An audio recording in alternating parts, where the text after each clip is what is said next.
कहानी के शुरू में हम एक बूढ़े आदमी को देखते हैं जिसको अपने घर के ऊपर वाले कमरे से कुछ आवाजें आती हैं। जब ये देखने जाता है तो वहाँ पर कुछ भी नहीं था, पर हाँ उधर एक खिलौना था जो खुद से घूम रहा था। वो बूढ़ा आदमी जब वहाँ पर गौर से देखता है तो उधर उसे किसी का साया दिखाई देता है, जिसे देखने के लिए वो उस पर चादर डाल देता है, पर उसे कुछ भी नजर नहीं आता। लेकिन कुछ ही देर बाद वो साया उसके सामने आ जाता है, जिसे देखकर बूढ़ा आदमी बहुत ज्यादा डर गया था और वो चादर में छुपा साया उस पर हमला करके उसे मार देता है। फिर हमें कुछ सालों के बाद का सीन दिखाया जाता है। हम एक कपल को देखते हैं। एलिसन अपने बचपन के घर में अपने हस्बैंड के साथ रहने के लिए आई थी। एलिसन अपने डैड की मौत के बाद पहली बार अपने घर में आई थी। उसे अपने पुराने घर में आकर बहुत अच्छा लग रहा था। उसकी पुरानी यादें ताज़ा हो गई थी। उसका हस्बैंड रिचर्ड उससे कहता है कि अगर तुम्हें यहाँ पर रहना अच्छा नहीं लग रहा तो हम शहर में भी शिफ्ट हो सकते हैं, क्योंकि ये घर शहर से बहुत दूर था। एलिसन का एक बेटा भी था। रात को एलिसन को अजीबोगरीब सपने आ रहे थे, जिस वजह से वो स्लीप पैरालिसिस में चली गई थी। मतलब वो नींद में तो नहीं थी, पर वो अपने जिस्म को भी नहीं हिला पा रही थी। असल में ये उसके बचपन की बीमारी थी। उसका हस्बैंड उसे शांत करता है। बचपन में उसके डैड उसे इस बीमारी से निकाला करते थे। एलिसन को ये बात समझ नहीं आई थी कि ये उसकी कोई बीमारी है या उसके साथ कुछ वाकई अजीब है, क्योंकि जब भी वो ऐसी हालत में होती थी तो एक औरत उसको दूर खड़ी दिखाई देती थी जो सिर्फ उसी को देखती रहती थी। बचपन में भी उसके साथ बिल्कुल ऐसा ही होता था। उसके डैड उसको समझाते थे कि इसमें कुछ हकीकत नहीं है, ये सिर्फ तुम्हारा वहम है और कुछ नहीं। और जब उसके डैड उसको सुलाकर चले जाते थे, इसको दोबारा से वही डरावनी सपने आती थी। अब खैर सुबह को रिचर्ड जब ऑफिस जाने के लिए तैयार हो रहा था, तभी एलिसन टीवी में एक पैरानॉर्मल इन्वेस्टिगेटर को देखती है जो बता रहा था कि कैसे उसने एक आत्मा से बात करके इंसान की लाश को ढूंढ लिया है। उसे देखकर एलिसन भी मन ही मन सोचती है कि उसे भी इससे अपने केस के बारे में बात करनी चाहिए। अपने हस्बैंड रिचर्ड के जाने के बाद एलिसन अपने घर की सफाई करने लगी थी। जब वो किताबों को रख रही थी, तभी वो एक तस्वीर को देखती है जिसमें एक ब्राइड, दुल्हन और उसका हस्बैंड थे। एलिसन उन्हें देखकर नहीं पहचान पाती और उस तस्वीर को रखकर दोबारा से साफ सफाई करने लगती है। इसी बीच उसे वॉशरूम से पानी के चलने की आवाज आ रही थी। जब ये जाकर देखती है तो उधर पानी का टैप नल का खुला हुआ था और वॉश बेसिन में पानी भर गया था। ये टैप को बंद करती है और पानी निकालने के लिए हाथ डालती है तो उसे वॉश बेसिन में से किसी के कटे हुए बाल मिलते हैं, जिन्हें देखकर वो काफी हैरान हो गई थी कि वो बाल यहाँ पर कैसे आए। तभी एलिसन को अपने बच्चे के रोने की आवाज आने लगी थी। ये जाकर अपने बच्चे को चुप करवाती है तो तभी उसकी नजर उनके धागे पर पड़ती है जो बॉल की तरह लिपटा हुआ था। उसे देखकर इसे याद आता है कि ऐसा धागा उसने अपनी मॉम के हाथ में भी देखा था, क्योंकि उसकी मॉम टेलर दर्शन थी।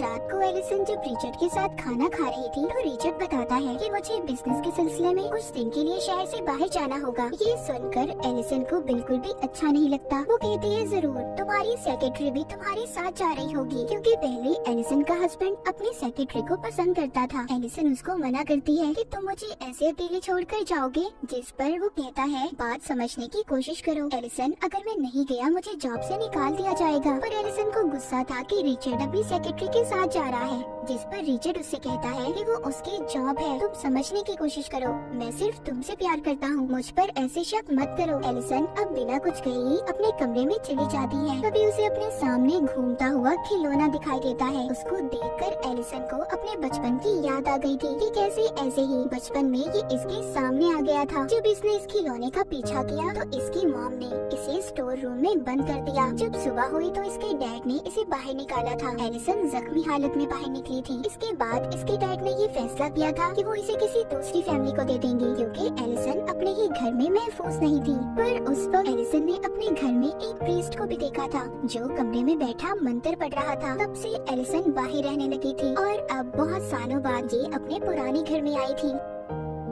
सुबह को एलिसन के पास रिचर्ड आता है और अपनी रात के बर्ताव पर माफी मांगता है और एलिसन को समझाता है। कहता है देखो समझो, ये बिजनेस ट्रिप मेरे लिए बहुत जरूरी है। एलिसन भी उसकी बात को मान गई थी और उसे जाने देती है। जिसके बाद हम रिचर्ड को उसके ऑफिस में देखते हैं, जो मीटिंग में अपनी ही सेक्रेटरी को देख रहा था। उधर घर में एलिसन बिल्कुल अकेली थी। वो रात को किताब पड़ रही थी। अचानक से लाइट बंद हो जाती है। जब ये लाइट को ठीक करने जाती है तो उधर इसे अपने डैड का साया दिखाई देता है, जिसे देखकर एलिसन काफी डर गई थी और जल्दी से लाइट को ठीक करके चला देती है, पर वहाँ पर कोई भी नहीं था। जिसके बाद ये जल्दी से अपने बच्चे के पास जाती है, जिसको ये सही सलामत देखकर सुकून का सांस लेती है और फिर सोने चली जाती है। तभी थोड़ी देर बाद जब एलिसन की आंख खुलती है तो वो ये महसूस करती है कि अभी भी वो स्लीप पैरालिसिस में है। उसी वक्त उसी वॉकी टॉकी पर अपने बच्चे के कमरे में से आवाज आती है, जिसमें कोई कह रहा था कि वो उसके बच्चे को अपने साथ ले जाएगी। ये सुनकर एलिसन काफी डर गई थी। जब वो ठीक होती है तो अपने बच्चे के कमरे में जाती है और फिर रिचर्ड को कॉल करके इसके बारे में बताती है। रिचर्ड सुनकर कहता है कि ये तुम्हारा कोई वहम होगा, क्योंकि अक्सर तुम्हें डरावने सपने आते रहते हैं। रिलैक्स रहो और दवाई खाकर सो जाओ। रिचर्ड अभी भी अपनी सेक्रेटरी के साथ था। उधर अब रात को दोबारा से एलिसन को अपने ऊपर वाले कमरे से आवाज आती है और ये वही कमरा था जो हमने कहानी के शुरू में देखा था। मतलब यहाँ पर कुछ न कुछ तो जरूर था। इसको यहाँ से एक पुरानी टेप भी मिलती है जिसको इसके डैड ने रिकॉर्ड किया था। एलिसन उसको लगाकर देखने लगी थी। ये उस वीडियो में देखती है कि वो अपने मॉम डैड के साथ जंगल में पिकनिक मनाने गई थी, पर साथ ही एक और वो अपनी मॉम की वीडियो देखती है जिसमें उसकी मॉम अजीब सी हरकतें करती हुई दिखाई दे रही थी और उसके डैड ने प्रीस्ट को बुलाया था। ये सब देखकर एलिसन को समझ नहीं आ रहा था कि उसकी मॉम को हुआ क्या था, क्योंकि आज तक उसके डैड ने इस बारे में नहीं बताया था। अब एलिसन किसी तरह उस प्रीस्ट का पता करती है जिसको इसने वीडियो में देखा था और उससे मिलने जाती है। प्रीस्ट उससे पूछता है कि तुम कौन हो। वो बताती है कि आज से कुछ साल पहले मेरे डैड ने तुमसे मदद मांगी थी। मैं उन्हीं की बेटी हूँ। मेरी मॉम को ठीक करने के लिए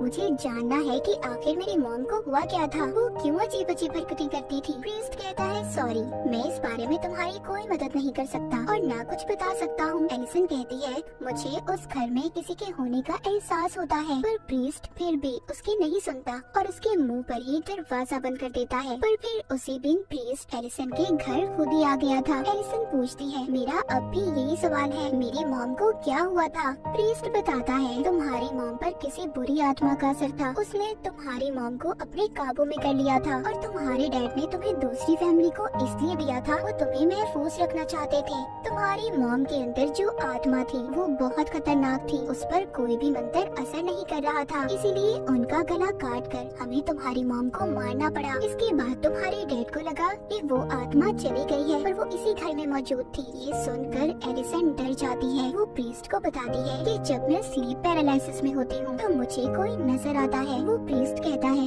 ये तुम्हारा कोई वहम नहीं है, बल्कि ये हकीकत है, क्योंकि वही आत्मा अभी भी यहाँ पर मौजूद है जो इस घर से जाना नहीं चाहती। एलिसन पूछती है आखिर उस आत्मा को हमसे चाहिए क्या। प्रीस्ट बताता है कि तुम्हारी नाना की शादी के फौरन बाद ही उनकी वाइफ गायब हो गई थी। फिर उन्होंने दूसरी शादी कर ली जिससे उनके पास 2 बच्चे थे, पर उनमें से सिर्फ तुम्हारी मॉमी बची थी। जो दूसरी उनकी बहन थी यानी कि तुम्हारी आंटी, उनको वो आत्मा अपने साथ ले गई और वो आत्मा कोई और नहीं बल्कि तुम्हारी पहली नानी है जो अपने बच्चे को लेने आती है। प्रीस्ट किस बच्चे की बात कर रहा था ये हमें कहानी में आगे जाकर पता चलेगा। एलिसन को तभी प्रीस्ट के पीछे वही आत्मा नजर आती है जिससे वो डर कर उठ जाती है। वो प्रीस्ट से पूछती है इस आत्मा को यहाँ से कैसे बाहर निकाला जा सकता है। वो बताता है कि इसके लिए उसकी सभी चीजें जो उससे जुड़ी हुई हैं हमें उन्हें जलाना होगा। तभी वहाँ पर रिचर्ड भी आ गया था जो इन दोनों की बातों को सुन लेता है और उसे बेहद गुस्सा आता है। वो प्रीस्ट को जाने का कहता है क्योंकि रिचर्ड इन सब बातों पर यकीन नहीं करता था। उसे लग रहा था कि प्रीस्ट एलिसन को झूठी बातों में फंसा रहा है। इसके बाद प्रीस्ट उसके घर से चला गया था। तभी रास्ते में अचानक से उसकी गाड़ी बंद हो जाती है और उसके सामने वही आत्मा आ जाती है जो ब्राइड बनी हुई थी। ये वही ब्राइड दुल्हन थी जिसकी तस्वीर एलिसन ने भी देखी थी। असल में वो यहाँ पर आकर प्रीस्ट को डराना चाहती थी। तभी प्रीस्ट दुआ करता है और मंत्र बोलने लगता है, जिस दौरान उसकी गाड़ी का दरवाजा खुलता है। उसे वो फौरन बंद करता है मगर फिर से वो दरवाजा खुल गया था। अब प्रीस्ट काफी ज्यादा डर गया था, लेकिन तभी अचानक से वो आत्मा उस पर हमला करके उसे मार देती है। उधर एलिसन अपने कमरे में अब अपने बच्चे को भी ले आई थी। उसे तभी नीचे से आवाज आती है। ये प्रीस्ट को जाता हुआ देखती है। अजीब था ना, प्रीस्ट तो मर गया था, तो फिर ये कौन था। जब एलिसन उसके पीछे जाती है तो वहीं वो आत्मा उसे नजर आती है और उसे अपने साथ ले जाने लगी थी। जिस दौरान रिचर्ड जब उसके पास आता है तो आत्मा वहाँ से चली गई थी। जब ये दोनों कमरे में आते हैं तो इन्हें पता चलता है कि वो आत्मा अब इनके बच्चे को अपने साथ ले गई है। अब रिचर्ड पुलिस को बुलाता है अपने बच्चे को ढूंढने के लिए। उधर एलिसन भी ये जानती थी कि उसके बच्चे को एक आत्मा लेकर गई है जिसे पुलिस नहीं ढूंढ सकती। ये अब उसी पैरानॉर्मल इन्वेस्टिगेटर प्रीस्ट को कॉल करती है जिसको इसने पहले टीवी पर देखा था। ये एलिसन के बुलाने से उसके घर पर आता है और उन्हें एक जादुई क्रिस्टल बॉल दिखाता है। वो बताता है जब भी कोई आत्मा, कोई बुरी शक्ति इसके पास होती है इसका रंग बदल जाता है और तभी इससे पता चलता है कि वहाँ पर कोई बुरी शक्ति है या नहीं। जब ये प्रीस्ट एलिसन के कमरे को देखता है तो उसे पता चलता है कि उसके बच्चे को सच में कोई आत्मा लेकर गई है। ये एलिसन को कहता है कि अगर तुम अपने बच्चे को वापस लाना चाहती हो तो तुम्हें उस आत्मा की दुनिया में जाना होगा, जिसके लिए एलिसन मान गई थी। रात को ही एलिसन के कमरे में मोमबत्तियां जलाकर अपना जादू शुरू करता है। जब प्रीस्ट आंखें खोलता है तो खुद को दूसरी दुनिया में पाता है जहाँ पर इसको वही आत्मा दिखाई देती है। उसके हाथ में एलिसन का बच्चा था। प्रीस्ट उस आत्मा से कहता है, देखो इस बच्चे को अगर तुमने वापस ना किया तो अच्छा नहीं होगा। पर अचानक से आत्मा गायब हो गई थी और प्रीस्ट दीवार पर एक शैतानी निशान को देखता है। असल दुनिया में प्रीस्ट आकर बताता है वो आत्मा तुम्हारी पहली नानी है जो डेमंस की पूजा किया करती थी। इसलिए एक दिन डेमन ने अपनी दुनिया से आकर उन्हें अपने काबू में कर लिया और जब ये बात तुम्हारे नाना को पता चली तो उन्होंने इसी घर में अपनी बीवी को जिंदा दफन करके मार दिया, जिस बात का बदला उनकी बीवी और वो डेमन मिलकर ले रही है। जैसे वो पहले तुम्हारी मॉम की बहन को उठाकर ले गए थे, बिल्कुल ऐसे ही वो तुम्हारे बच्चे को उठाकर ले गई है। एलिसन कहती है कि आखिर वो बच्चों को क्यों ले जाती है। प्रीस्ट बताता है कि जब तुम्हारे नाना ने अपनी बीवी को जिंदा दफनाया तो वो माँ बनने वाली थी और इसी बात का बदला वो इस फैमिली के बच्चों को उठाकर पूरा कर रही है। रिचर्ड भी सभी बातें सुनकर परेशान हो गया था। वो प्रीस्ट से पूछता है अब हमें क्या करना होगा, हम अपने बच्चे को कैसे वापस ला सकते हैं। प्रीस्ट कहता है उस आत्मा की दुनिया में जाकर उससे लड़कर और एलिसन ही इस काम को कर सकती है क्योंकि एक माँ की ताकत ही अपने बच्चे को बचा सकती है। ये कमरे में अब एलिसन को लिटा देते हैं और उसे लंबे लंबे सांस लेने का कहते हैं। ऐसा करते ही एलिसन दूसरी दुनिया में पहुँच गई थी जहाँ पर खुद वो एक बॉक्स में बंद पाती है। पर जैसे तैसे वो यहाँ से बाहर आकर अपने बचपन के कमरे में पहुँच गई थी जहाँ पर ये टीवी देख रही थी। वहीं पर इसकी मॉम इसके पास आती है और इसको दिलासा देकर कहती है सब ठीक हो जाएगा। एलिसन जब ये कहती है कि मैं जानती हूँ ये हकीकत नहीं है, तभी जो इसकी मॉम थी वो असल रूप में आकर उसका गला दबाने लगती है। उधर जो प्रीस्ट था वो रिचर्ड से अपना बैग लाने का कहता है ताकि ये सही वक्त पर एलिसन को उस दुनिया से बाहर निकाल पाए।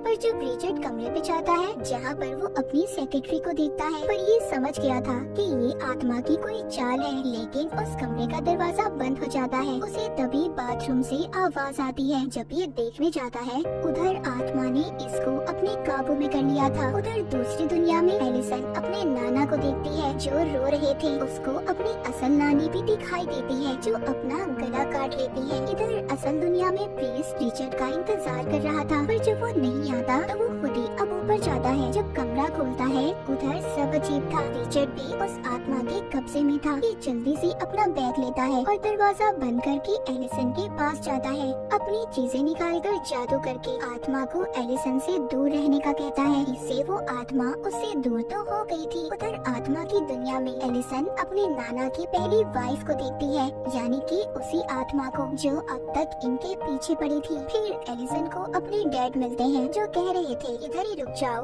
पर एलिसन कहती है नहीं, मैं यहाँ पर सिर्फ अपने बेटे को लेने आई हूँ। उसके डैड इसको आगे का रास्ता बताते हैं और कहते हैं अपना ख्याल रखना। जब ये आगे जाती है तो अपने नाना को देखती है जो अपनी वाइफ को ले जा रहे थे और कब्र खोदकर उसे दफना देते हैं। इसकी नानी कह रही थी कि मैं माँ बनने वाली हूँ, मुझे मत मारो, पर वो उसको दफना देते हैं। जब एलिसन ये देखती है तो सोचती है उसका बच्चा उसे यहीं पर मिलेगा। जब ये कब्र खोदती है तो इसे अपना बच्चा मिल गया था। ये अब उसको असल दुनिया में ले जाने की कोशिश कर रही थी। यहाँ पर जब वो असल दुनिया में जाने वाली थी तभी वो आत्मा उसको पकड़ लेती है और अगले ही पल हम देख पाते हैं एलिसन अब अपनी दुनिया में वापस आ गई थी। एलिसन अपनी आंखें खोलते ही कहती है क्या मैं अपने बच्चे को ले आई? प्रीस्ट कहता है नहीं, पर तुमने अच्छी कोशिश की थी। तभी ये बच्चे की आवाज को सुनते हैं। जब ये जाकर देखते हैं तो रिचर्ड अपने बच्चे को खिला रहा था। प्रीस्ट ये देखकर खुश हो गया था कि एलिसन की फैमिली अब पूरी हो चुकी है। कुछ वक्त के बाद दिखाया जाता है कि प्रीस्ट फिर से एलिसन की फैमिली से मिलने आया था। रिचर्ड उसको बताता है कि वो दूसरी जगह पर शिफ्ट हो रही है क्योंकि वो दोबारा से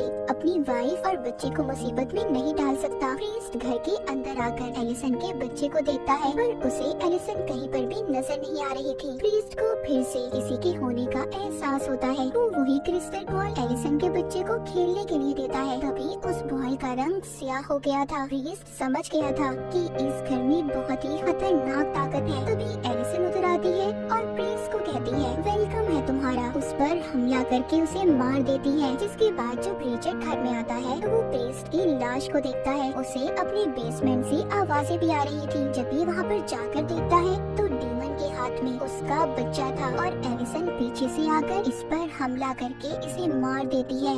असल में उस आत्मा ने एलिसन पर अपना कंट्रोल कब्जा कर लिया था और कोई भी इस घर से ना जा पाए, इसीलिए एलिसन के अंदर आकर सबको मार रही थी। अब आगे एलिसन और उसके बच्चे के साथ ये डेड ब्राइड क्या करेगी और इसी सस्पेंस के साथ ये कहानी यहीं पर खत्म हो जाती है।